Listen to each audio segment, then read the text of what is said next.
Welcome to the 5th round, your preview to UFC 234. Now, we are going to Melbourne, Australia this weekend, and we have got two middleweight bouts that make the mouth salivate, and that's putting it lightly. Now, before we start previewing the co-main and main event for UFC 234, make sure to drop this a like, subscribe, and hit that notification bell.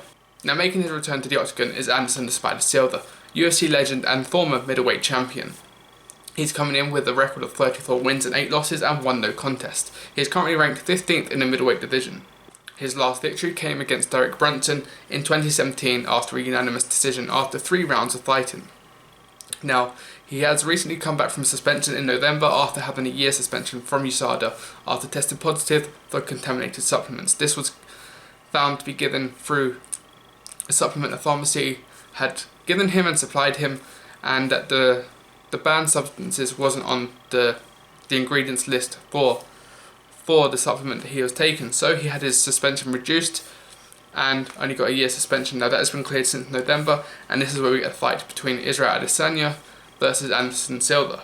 Now moving on to the last stylebender, we have Israel Adesanya. Now Israel Adesanya is ranked 6th in the middleweight division and looking to continue his undefeated streak, currently at 15 wins and 0 losses. It's a fantastic streak, and he's really taken the UFC by storm, especially the middleweight division where he's competing. And as maybe as outlandish it is, he has quite a hype train at the moment, but I have fully taken on board and punched my ticket in for that train, and I believe if he gets a victory tomorrow night, which seems like that's the favourable decision, he's potentially the middleweight's John Jones in the terms of he's very confident, he's very cocky, and he has an outstanding skill set and record to go with that in his mixed martial arts career. Now his last victory was against Derek Brunson, who he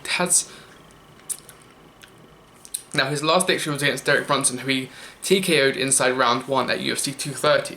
Now this is where the similarities start, because Derek Brunson was also the last fight of Anderson Silva, which we mentioned previously.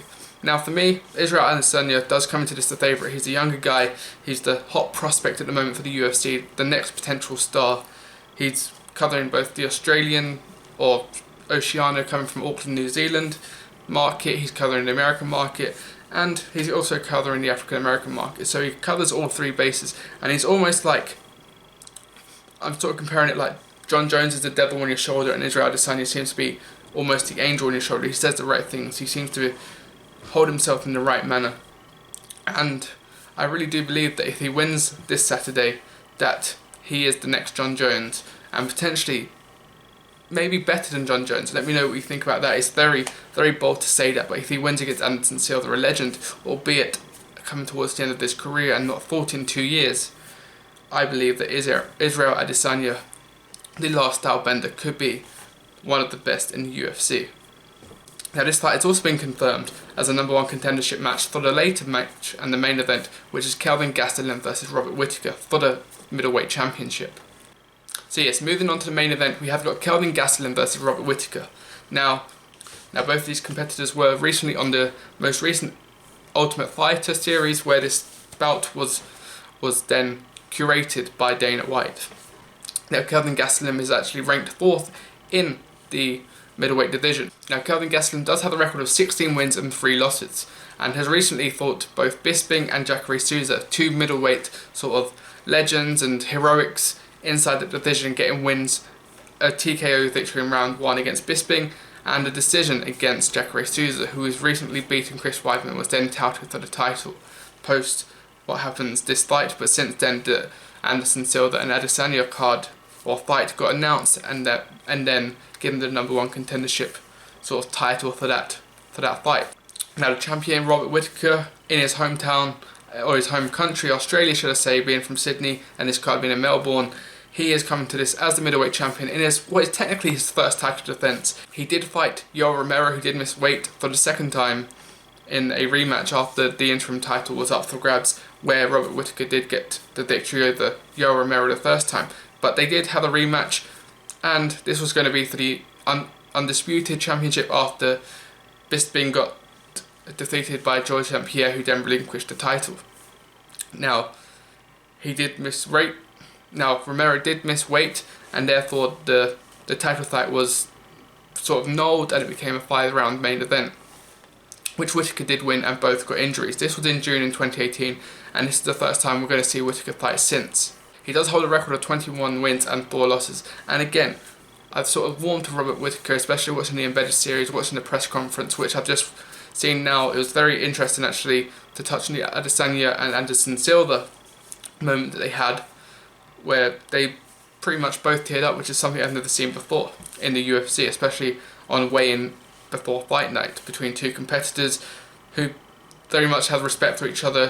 Adesanya idolised him. But back to the main event, Robert Whittaker is a good man and a good sort of image of the UFC as a middleweight champion. He's not as brash and outlandish as Michael Bisping was, who I have a lot of respect for, being a UK MMA fan and a fan of Bisping in general. I do like the trash talking, but you have got the opposite side to Robert Whittaker, who's very good in personality and skill set. Now, I do believe that Robert Whittaker should get the victory here tonight. I don't believe Kelvin Gastelum is quite at that level just yet, although he has beat Souza and Bisping previously, so Whittaker is very much a name that he could add to that list, and we'll find out Saturday what's going to happen. But I'm excited. It's the first pay-per-view of the year, and it's not the best card. There is some honourable fights to be mentioned, the likes of Nadia Kassim versus Montana De La Rosa and Jim Crute versus Sam Alvey. But it's not the biggest or best card, but those two fights at the co-main and main event are absolutely incredible, and the UFC have done a good job to bring the UFC to Melbourne and give them such a show. So yes, I'm going for Israel Adesanya to get a victory and then Robert Whittaker to get the victory. I'm going to go with Israel by decision. I think it's going to be one of them fights. I think this fight is going to get fight of the night, and they could potentially both get performance of the night, Israel Adesanya and Anderson Silva, of course. I think it's going to be one for the ages, and one that we're going to be seeing on YouTube for free fights and on UFC Fight Pass and future promotions alike, especially as this fight is going to be building up the next champion's sort of challenger, whether that's Gastelum or Whittaker. And then I believe Whittaker's going to get the victory. I don't see it by TKO, so maybe another unanimous decision. It's about time we had a decision in the main event, and maybe another 25-minute bout for Robert Whittaker. It'll be his second in a row, potentially third even, after the Romero fights that he had. So yes, drop a like, let me know who you think is going to win. Israel Adesanya, are you excited, or Anderson Silva, are you excited to see the Spider-Man back? And let me know what you think about the main event. Who's going to come out with that title wrapped around their waist? Is it going to be Robert Whittaker in his home country, Australia, or Kelvin Gastelum, who's going to be taking gold back to America and back to Mexico? So yes, that has been the 5th round. Make sure you drop a like, subscribe, and I'll see you on Cage Chat.